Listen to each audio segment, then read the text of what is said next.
అటువంటి శివుణ్ణి ఆరాధన చేయాలి. వాళ్లకు అన్ని చోట్ల వ్యాప్తి ఉంటుంది అన్నమాట. ఆ శివుణ్ణి ఏం చేస్తున్నామంటే ఆ శివలింగంలో ఆవాహన చేసి మనం చేసే పాలు, పెరుగు, తేనె, చక్కెర ఇవన్నీ కూడా అభిషేకం చేసేది కేవలం శివుడికి. కానీ అక్కడ అధిష్టానం అంటారు అనమాట.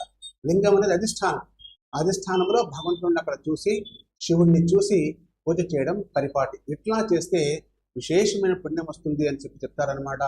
ఇక శివరాత్రి, మహాశివరాత్రి ఎందుకు అంటే మాఘ కృష్ణ అమావాస్య ముందుగా వచ్చేటటువంటి చతుర్దశి రోజు ఆయన ఉద్భవించాడు. ఈ కారణంగా అది మహాశివరాత్రి. అయితే ప్రతి నెలలోనూ కూడా అమావాస్య ముందు వచ్చే చతుర్దశి ఏదైతే ఉంటుందో అంటే బహుళ చతుర్దశి, ఆ రోజు కూడా శివరాత్రే. దాన్ని మాస శివరాత్రి అంటారు. చైత్ర మాసం కావచ్చు, వైశాఖ మాసం కావచ్చు, అట్లా 12 నెలల్లోనూ కూడా వస్తుందన్నమాట. అందులో విశేషంగా చేసేది మాఘమాసం అన్నమాట. ఇందుచేత ఈ మహాశివరాత్రికి విశేషమైన ప్రాశస్త్యం ఉంది. మహాశివుడు లయకర్తృ, దేవతల్లో చాలా గొప్పవాడు. ఎందుకు అంటే అష్టదిబ్బాలు ఉన్నారు మనకి. అందులో విశేషమైన శక్తి కలిగినటువంటి ఒక వ్యక్తి ఈ యొక్క శివుడు అన్నమాట. అందరికీ తెలుసు. మార్కండేయుడు అందరికీ తెలుసు కదా, ఇట్లా శివుడు ఆయన రక్షించాడని చెప్పేసి. ఇట్లా పురాణ ఘట్టాలలో, ఇతిహాసాలలో శివుని యొక్క చరిత్ర విశేషంగా చెప్పబడింది. అందులోనూ కూడా శివుడికి బిల్వార్చన అంటారనమాట. బిల్వపత్రంతో అంటే మారేడు దళాలు అంటారనమాట. ఆ దళాలతో కనుక పూజ చేస్తే విశేషమైన పుణ్యం, వాడికి ముక్తి లభిస్తుంది కూడా చెప్తారన్నమాట. శివుడు కూడా ఎవరైతే ఎటువంటి వాళ్ళు పూజ చేస్తారని, ఎందుకంటే దేవతలకు మనలాగా ఆహారం తీసుకునేది ఎటువంటి వేది లేదు. వాళ్ళు అమృతం తాగేటరంగా వాళ్ళకి ఏం పని లేదు. ఏం పని ఉంటుంది అంటే భక్తులు అనుగ్రహించేది ఒక్కటే వాళ్ళ పని. ఎవరెవరైతే భగవంతుణ్ణి ఉపాసన చేస్తారో ఆ భగవంతుడు వాళ్ళ వెంటనే ఉంటాడనమాట. ఎందుకంటే God is the driving force of entire universe అంటారు. ఒకరు కాదు, ఇద్దరు కాదు, అందరినీ సంరక్షిస్తుంటారు అనమాట. కడుపులో ఉన్న శిశువుకి ఎవరు సంరక్షణ చేస్తారు? దేవుడే కదా. ఈ ప్రకారంగా ఇంకొకటి ఏమంటే శివుడికి కంట్రోలర్ ఆఫ్ సోల్స్ అంటారు. అంటే మనోనియామకుడు ఆయన. ప్రతి ఒక్కరి మనసులో ఏముందో ఆయన తెలిసిపోతుంది అనమాట. మన మనసులో ఏముందో ఆయనకు తెలుసు. అయినా మనం అడుగుతాం, మాకు అది కావాలి, ఇది కావాలి, ఆయనకు తెలీదు, అన్ని తెలుసు అనమాట. అటువంటి కంట్రోల్ ఆఫ్ సోల్స్ అంటే 2 రకాలుగా వస్తుంది అనమాట. భూత గణాలు ఉంటాయి, వాటిని ఆయన కంట్రోల్ చేస్తుంటాడు. జీవులందరినీ కూడా కంట్రోల్ చేస్తూ ఉంటాడు. ఉదాహరణకు ఒక వ్యక్తి చనిపోయిన తర్వాత శ్మశానానికి తీసుకెళ్ళిన తర్వాత అక్కడ బంధువులు వచ్చి వెళ్ళిపోతారు. ఎవరుంటారు ఆయన చేతకు? శివుడు ఉంటాడు అనమాట. రుద్రభూమిలో కూడా శివుడు అక్కడ ఉండి నేనున్నాను, నువ్వు భయపడదని చెప్పేసి ఆత్మను తన దగ్గరకు చేర్చుకుంటాడు అనమాట. ఈ ప్రకారంగా శివుడు శ్మశానంలో ఉన్నప్పటికీ కూడా శివుడు అంటే మంగళకరమైన వాడు. ఎక్కడ ఉన్నా కూడా దోషం లేదు ఆయనకి. అటువంటి శివుని యొక్క మహిమ ఈ శివరాత్రి తెలుసుకోవడం చాలా వరకు కూడా విశేషమైన పుణ్యదాయకం. దాని గురించి ఇంకా విశేషంగా చెప్పడానికి ప్రయత్నిస్తున్నాను. ఇప్పుడు శివరాత్రి రోజు జాగరణ ఎందుకు చేస్తారు? దీనికి ఒక ఇతిహాసం ఉంది.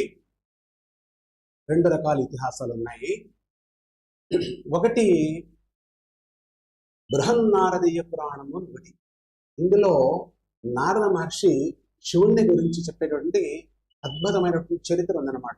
అందులో చాలా కథలు ఉన్నాయి. ఒకటి ఈరోజు తీసుకుని చెప్పడానికి ప్రయత్నం చేస్తాను. జాగరణ, ఉపవాసము, తర్వాత జాగరణ. ఉపవాసము అంటే అంటే ఇక్కడ మన మనస్సు అని అర్థం. వాసము అంటే పెట్టడం. ఎక్కడ పెట్టడం? మన మనసును శివునికి అర్పించడం. దాన్ని ఉపవాసం అంటారు. మన భాషలో ఏది తీసుకోకుండా ఉంటే అదే ఉపవాసం అనుకుంటాం. అది నిరాహారం, ఆహారం తీసుకోకుండా ఉపవాసం. మన మనసు భగవంతుడికి సమర్పించాలి. జాగరణ అంటే రాత్రంతా కూడా జాగరణ చేయాలి. ఎందుకు అలాగ ఉపవాసం చేయాలి అంటే, ఉదాహరణకు లౌకిక దృష్ట్యా తీసుకుంటే మనము ఏదైనా ఫుల్గా ఆహారం తీసుకుంటే ఏమవుతుంది? నిద్ర వచ్చేస్తుంది. ఎప్పుడే ఆహారం చేయాలి భగవంతుని కనుక ఆ కడుపును కాస్త తగ్గించాలి.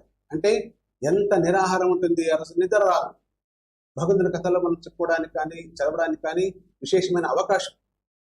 అందుచేత శివారాధన చేసేటప్పుడు జాగరణ చేయాలి అని చెప్తారు. ఇందులో బృహన్నారదీయ పురాణంలో సూత మహర్షి అని ఒకతను, ఆ సూత మహర్షి తన దగ్గర శౌనకాది మహారుషులు చెప్పేసి చాలా మంది ఉంటారు. ఈ ఋషులందరూ కూడా ఆయన్ను చాలా ప్రశ్నలు వేస్తుంటారు ఆధ్యాత్మిక పరంగా. అష్టాదశ పురాణాలు కావచ్చు, వేద ప్రయత్నంగా కావచ్చు, ఇతిహాస ప్రయత్నంగా కావచ్చు, చాలా ప్రశ్నలు వేస్తుంటారు. వాటికంతా కూడా ఆ సూత మహర్షి సమాధానం చెప్తుంటాడు అనమాట. ఒక సందర్భంలో శౌనకాది ఋషులు ఈ యొక్క సూత మహర్షిని అడుగుతారు, మాకు శివరాత్రి గురించి విశేషంగా చెప్పండి అని. అప్పుడు ఆ సూత మహర్షి ఒక ఉదంతాన్ని చెప్తాడనమాట. ఒకానొక సందర్భంలో చండ అనేటటువంటి ఒక హంటర్, ఒక వేటగాడు, అతను వేటగాడు మనకు తెలుసు చాలా మంది క్రూరంగా ఉంటారని. ఎందుకంటే పశుపక్షాదులు తింటారు, అన్ని రకాల ప్రాణులు తింటారు, చేపలు పడుతూ ఉంటారు, అన్ని రకాలుగా వాళ్ళ హింస చేయడమే వాళ్ళ ప్రవృత్తి, దానిపైన వాళ్ళ ఉపజీవనం. ఇట్లా ఉన్నప్పుడు ఆయన ఒక్క రోజు కూడా పుణ్యం చేసింది లేదు, ప్రతిరోజు కూడా పాపం చేయడం, తీసుకొని వచ్చి ఇంట్లో సంపాదన చేసి పెట్టడం. ఇది జరుగుతూ ఉన్నప్పుడు ఒకానొక రోజు ఏం జరిగిందంటే, ఆయనకు సాయంకాలం సమయం, పొద్దుటి నుంచి సాయంకాలం వరకు ఏ ఆహారం దొరకలేదు ఆ రోజు. కనుక దాన్ని ఏం చేశాడంటే, ఒక చెట్టు ఎక్కి కాచుకున్నాడు. కింద ఏమైనా ఒకవేళ ఏదైనా పశుపక్షాదులు ప్రాణులు తిరిగితే వాటిని సంహరించి తినాలి అని ప్రయత్నం చేస్తున్నాడు. వెనకల అమ్ముల పొదిని ఉంటుందన్నమాట. ఆ రోజు ఆయన ఏం చేశాడంటే, కత్తి డాలు ఇటువంటివన్నీ పెట్టుకొని ఉంటారు, బాణం ఒకటే పెట్టుకున్నాడు. నా అమ్ముల పొదిలో కొంచెం నీళ్లు కూడా తీసుకొచ్చింటాడు తాగడానికి ఉండని అని చెప్పేసి. తీసుకొని చెట్టు ఎక్కి చూస్తే ఏ ప్రాణి దొరకలేదు. కొనాకు చివరికి ఒక ముళ్ళ పంది అటుగా వెళుతూ ఉంటుంది, అడవి పంది అంటారు దాన్ని. అది వెళ్ళేటప్పుడు చూస్తాడు, దానికి బాణం గురిపెట్టాలి